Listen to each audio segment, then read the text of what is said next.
Hello दोस्तों, कैसे हैं आप सभी। I hope and I wish कि आप लोग अच्छे ही हों और भाई मेरे लेक्चर से आराम से ट्रिकी और इजी वे में पढ़ाई कर रहे होंगे। B pharma third semester second year की हमारी बात चल रही थी। यूनिट फर्स्ट का चौथा लेक्चर लेकर सामने हूँ। यूनिट सेकेंड गलती से लिखा हुआ है और मैं आशुतोष सेंगर एक बार फिर मेरे चैनल आशुतोष सेंगर झांसी मैं आप सभी का स्वागत करता हूं। POC second pharmaceutical organic chemistry second की बात चल रही है। चौथा लेक्चर 3 ऑलरेडी अपलोडेड हैं, ये चौथा है और इसे मैं रिएक्शन लेक्चर नाम दे चुका हूं। चलिए तो शुरू करते हैं बिना किसी टाइम को गवाए। आज का सिलेबस मीन्स आज के लेक्चर का सिलेबस ये है रिएक्शंस ऑफ बेंजीन, जो कि आपका पूरा बी पार्ट है। सेकंड पार्ट है वो पूरा यहाँ कवर करूँगा मैं, जिसमें रिएक्शंस हैं nitration, sulphonation, halogenation, Friedel Crafts, alkylation, acylation और उसकी लिमिटेशंस वगैरह, ये पूरा यहाँ मैं कवर अप करके ये रिएक्शन जहाँ भी ये रिएक्शंस हैं। अब बात आती है रिएक्शन सबसे हार्ड लगती हैं भाई, तो मैं यहाँ इतना इजी वे में लेके आऊँगा जितना आज तक शायद ही आपको किसी ने बताया हो, और उस मैकेनिज़्म को सबसे इजी वे में, सबसे ट्रिकी वे में आपको समझाऊंगा। और हम लोग जल्दी के जल्दी इस लेक्चर को कंप्लीट करेंगे और फिर नेक्स्ट लेक्चर पे जाएंगे, जो कि हमारा लास्ट पार्ट होगा इस यूनिट का, शायद सेकंड लास्ट पार्ट होगा। थर्ड एंड फोर्थ पार्ट जो हमारा है वो स्ट्रक्चर यूजेस का है, तो वो इतना ज़्यादा समझाने वाला नहीं है, वो नोट्स दे दूँगा, आप याद कर सकते हैं। ठीक है, तो शुरू करते हैं आज का लेक्चर। भाई चैनल सब्सक्राइब ना किया हो तो सब्सक्राइब जरूर करिए और वीडियो को लाइक करना और शेयर करना मत भूलिएगा, क्योंकि आप मुझे मोटिवेट इसी तरीके से कर सकते हैं। और मैं भाई आपसे फ़ीस नहीं ले रहा हूँ, कॉलेज वाले ले रहे हैं। 70,000, 80,000, 50,000 जितने भी ले रहे हैं वो सब कॉलेज वाले रहे हैं, मैं नहीं ले रहा हूँ। तो मुझे केवल सब्सक्राइब चाहिए आपका और एक छोटा सा प्यार भरा लाइक, शेयर और एक प्यारा सा कमेंट अगर आपको अच्छा लगा है। और बुरा लगा है तो भैया बताइए काहे बुरा लगा है, मतलब क्वेरी होगी तभी तो बुरा लगा है, तो क्वेरी भी कमेंट करो, मैं सॉल्व करूँगा। चलो शुरू करते हैं आगे। First reaction is our nitration. अब नाइट्रेशन रिएक्शन है तो नाइट्रिक एसिड से होगी या नाइट्रेटिंग मिक्सचर से होगी और नाइट्रोबेंजीन बनेगी। तो एन एन एन नाइट्रो नाइट्रा सब भैया ये कॉमन हो गया तो याद हो जाएगा, माने लर्निंग ईजी होगी। तो नाइट्रेशन रिएक्शन में बेंजीन पे नाइट्रिक एसिड की रिएक्शन कराते हैं। फ्यूमिंग कंसनट्रेटेड H2SO4 की प्रेजेंस में नाइट्रोबेंजीन बनता है। H2SO4 तो भैया बचता ही है, चूँकि कैटलिस्ट तो यूज़ होता नहीं। ठीक है, और बस यही तो डेफिनेशन है इन नाइट्रेशन रिएक्शन। मतलब अब भी मैं आपको इस लेक्चर में, क्योंकि मैं थ्योरी लिख के नहीं लाता हूँ ना, आपको नोट्स में मेरे जो प्रोवाइड कराऊंगा उसमें भी थ्योरी नहीं मिलेगी, तो थ्योरी आपको खुद ही लिखनी है। और यहाँ मैं बोलता जाऊँगा, अगर आप चाहें तो मैं बोलता जाऊँगा और आप लोग आराम से वीडियो को पॉज करते करते लिखते जाइए। मीन्स इन नाइट्रेशन रिएक्शन या in this reaction on benzene nitrating mixture, या फिर ऐसे नहीं लिख के ऐसे भी लिख सकते हैं, benzene is treated with nitrating mixture and the nitrobenzene as a product is formed, and this reaction will be proceed in the presence of fuming concentrated H2SO4। ठीक है, बस यही तो लिखना है, बाकी थ्योरी जो यहाँ लिखी हुई है वो तो है ही। मीन्स नाइट्रेटिंग मिक्सचर, अब नाइट्रेटिंग मिक्सचर जो होता है वो HNO3 और H2SO4 का जो है, अगर हम लोग दोनों को कंबाइन करते हैं, फ्यूमिंग कंसनट्रेटेड H2SO4 और नाइट्रिक एसिड को, तो ये दोनों मिलके जो मिक्सचर बनाते हैं उसे कहते हैं हम नाइट्रेटिंग मिक्सचर। बस यही लिखा हुआ है, स्क्रीनशॉट लेके इसको भी आप लिख लीजिएगा या वीडियो पॉज करके लिख लीजिएगा। अब बात आती है मैकेनिज्म, जो सबसे बड़ी आफत लगती है आज तक आप लोगों के लिए, तो भैया सबसे ईजी तरीके से मैं यहाँ आपको बताऊँगा।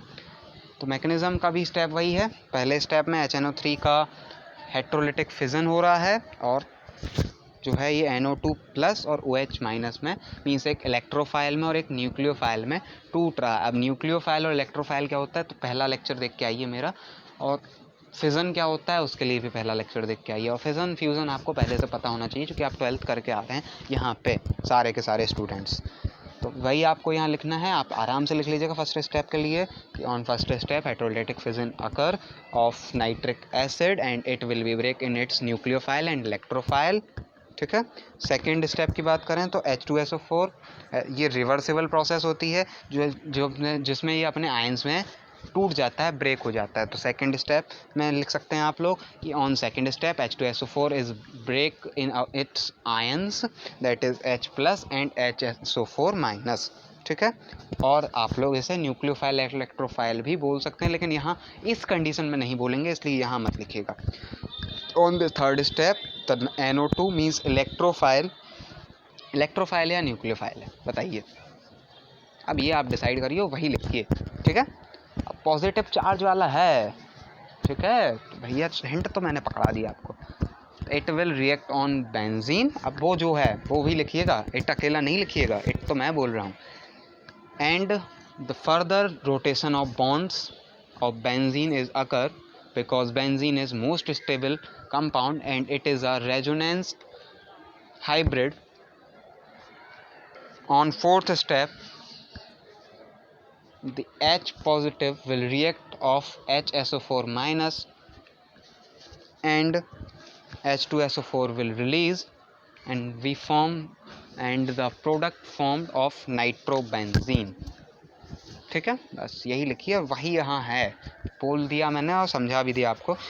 पहले दूसरे स्टेप को तो समझा ही दिया था। दूसरे स्टेप में NO2 जो है यहाँ बॉन्ड ब्रेक हो रहा है तो ये अपने इलेक्ट्रॉन शिफ्ट कर रहा है, जहाँ शिफ्ट होंगे वहाँ माइनस और उसके जस्ट अपोजिट में प्लस अपने आप ही होंगे। मीन्स अगर हम किसी की बुराई करते हैं तो हम सही होंगे तभी बुराई कर रहे होंगे, कुछ इस तरह की थ्योरी भी आती है थोड़ी सी, क्योंकि आपकी बुराई वही इंसान कर सकता है जो या तो बहुत ज़्यादा गलत होगा तो वो माइनस आप प्लस। लेकिन यहाँ मैं इस तरह की बात कर रहा हूँ कि कोई मान लीजिए आपका बड़ा है तो वो उस समय सही है क्योंकि वो आपको सही सलाह दे रहा है, तो वो प्लस और आप माइनस, वही थ्योरी यहाँ। बॉन्ड टूटा, जहाँ इलेक्ट्रॉन शिफ्ट हुए वो माइनस, जहाँ इलेक्ट्रॉन नहीं से, अब या ऐसे बोल लीजिए इलेक्ट्रॉन पे होता है नेगेटिव चार्ज, जहाँ वो पहुँचेगा वहाँ नेगेटिव और जहाँ नहीं पहुँचेगा वहाँ पॉजिटिव, उसके कंपैरिजन में, ठीक है। फिर NO2 प्लस है तो वो प्लस वाला माइनस वाले पे आके जुड़ जाएगा, वहाँ एक H भी था तो वो पार्शियली जुड़ा रहेगा।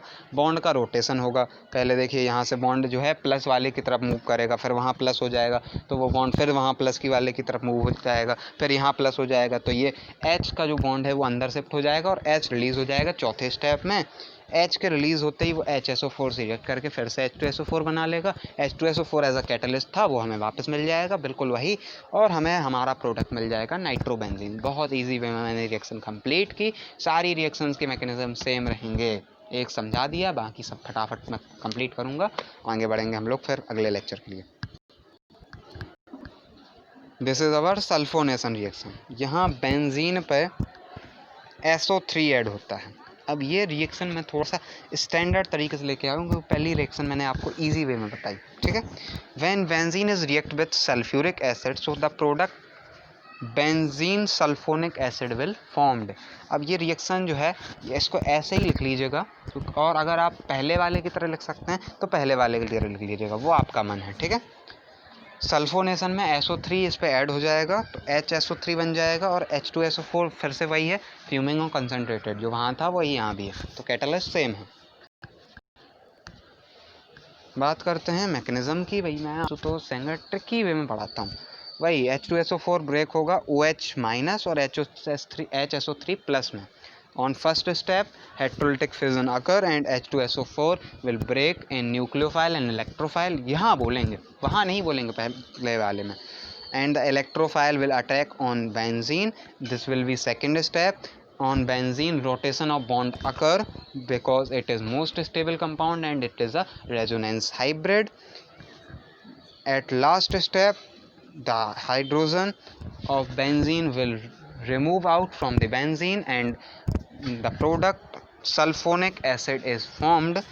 The H positive will react with OH minus and make a water molecule. पूरा मैकेनिज्म समझा दिया, इंग्लिश में थ्योरी आपकी लिख गई। अब हिंदी में बताता हूँ। पहले स्टेप में H2SO4 टूट रहा है, दूसरे स्टेप में जो HSO3 है इलेक्ट्रोफाइल है या न्यूक्लियोफाइल है वो आप बताएंगे, मैं नहीं बताऊँगा।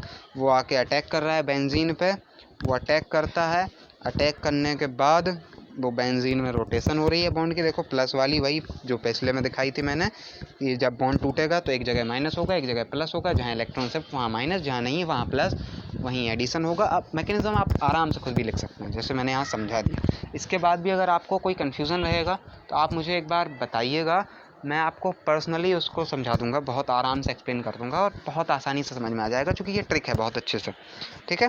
और लास्ट स्टेप पे वो हाइड्रोजन निकल आ रहा है, बॉन्ड अंदर शिफ्ट हो जा रहा है, वो हाइड्रोजन OH से रिएक्ट करके H2O बनाता है और हमें हमारा सल्फोनिक एसिड प्रोडक्ट मिल जाता है। समझा दिया भैया, पूरी रिएक्शन भी लिखवा दी है। Third is halogenation. अब हेलोजनेशन जो है वो आप किसी के लिए भी करा सकते हैं, क्लोरीन, ब्रोमीन और बाकी जितने भी हैं, फ्लोरीन, आयोडीन, चारों के लिए। तो मैं एक को समझा दूंगा और चारों रिएक्शन आप खुद ही लिखिएगा, ठीक है, क्योंकि मैं ट्रिक बता रहा हूँ, बाकी आप तो लिख ही सकते हैं, मैं तो राम कहानी वाला नहीं हूँ। क्लोरीन यहाँ रिएक्ट करेगा तो पहले स्टेप पे क्लोरीन में हाइड्रोलिटिक फिजन होगा, एक Cl प्लस मीन्स इलेक्ट्रोफाइल में टूटेगा और न्यूक्लियोफाइल में टूटेगा क्लोरीन अपने दोनों, ठीक है। और वो क्लोरीन आके बेंजीन पे रिएक्ट करेगा तो बनाएगा 1 क्लोरो बेंजीन, और HCl जो है वो रिएक्ट हो मतलब रिमूव आउट हो जाएगा, क्योंकि एक Cl माइनस वाला जो होगा वो रह जाएगा।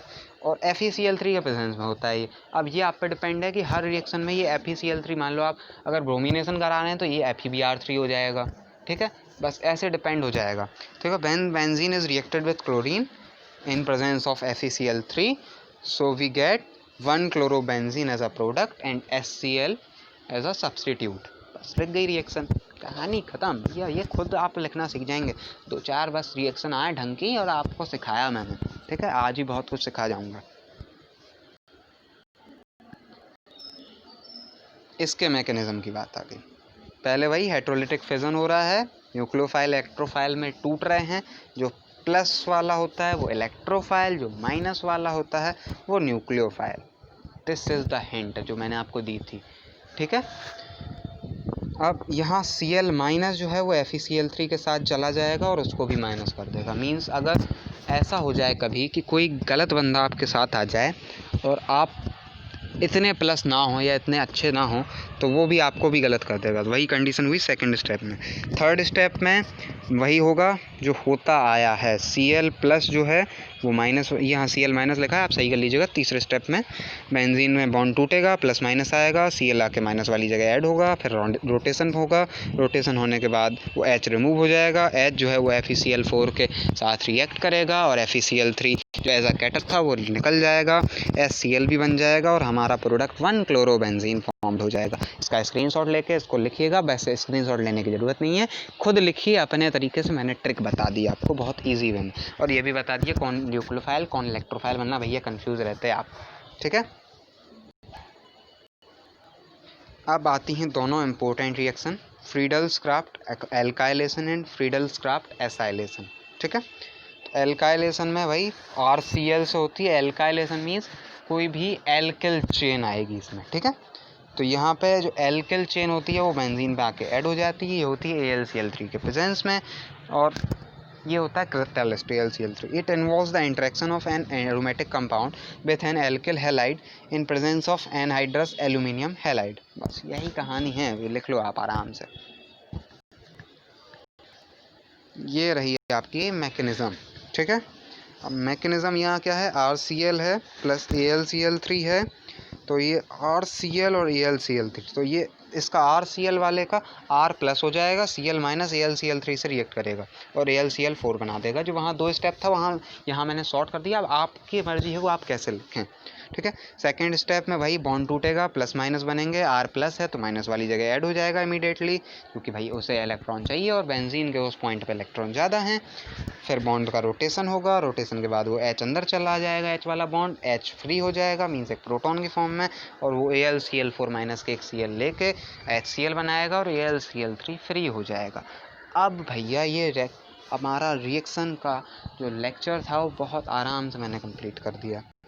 अब रह गई है फ्रीडल-क्राफ्ट एसाइलेशन, जो कि एक छोटी सी रिएक्शन है इसी की तरह है, तो वो आप खुद भी लिख सकते हैं। लिमिटेशन की रही बात तो मैं आपको वो नोट्स में प्रोवाइड करा दूंगा, ठीक है, वो कोई बहुत बड़ी बात नहीं है। वो लिमिटेशंस केवल इतनी है कि कुछ तरह की रिएक्शंस पॉसिबल हैं एल्काइलेशन में, कुछ ही एल्काइल चेन्स यूज़ की जा सकती हैं, हाई एल्काइल चेन्स यूज़ नहीं किया जा सकती हैं, बस यही सारी थ्योरी है, वो मैं आपको नोट्स में प्रोवाइड करा दूँगा। बाकी आप बताइए कि हमारा एफ़र्ट या मेरा एफ़र्ट आपको कैसा लगा, और अगर आपको यहाँ इस लेक्चर के अंदर पहली बार में 20% समझ में ना आया हो, 20 to 40%, तो आप बताइएगा मुझे कि क्यों नहीं आया है, ठीक है। मैं आपको वो प्रॉब्लम सॉल्व करूँगा। कोई भी मैकेनिज्म आपकी समझ में ना आई हो, कोई भी रिएक्शन ना आई हो, स्पेशली सल्फोनेशन, नाइट्रेशन, क्योंकि ये ज़्यादा इंपॉर्टेंट हैं और थोड़े से हार्ड हैं क्योंकि स्टार्टिंग में पढ़ा है, फिर आपको आई थिंक हेलोजिनेशन अच्छे से आ गई होगी, और हेलोजिनेशन से मिलती जुलती है एल्काइलेशन, वो भी आ गई होगी। और इसी के जस्ट सेम है एसाइलेशन,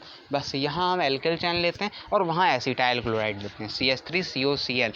सेम मैकेनिज्म है, RCl की जगह R की जगह CH3CO आ जाएगा, ठीक है। तो वहाँ ब्रेकेज होगा, Cl माइनस बनेगा, FeCl3 से रिएक्ट होगा। मैंने ट्रिक बता दी है, ईजी वे में आप खुद भी उसको लिख सकते हैं, नोट्स ले लीजिएगा, वरना आप मुझे व्हाट्सएप करिए, मैं नोट्स दे दूँगा, ठीक है। एट लास्ट मैं यही कहूँगा, सब्सक्राइब जरूर करिए भैया, बहुत मेहनत लगती है।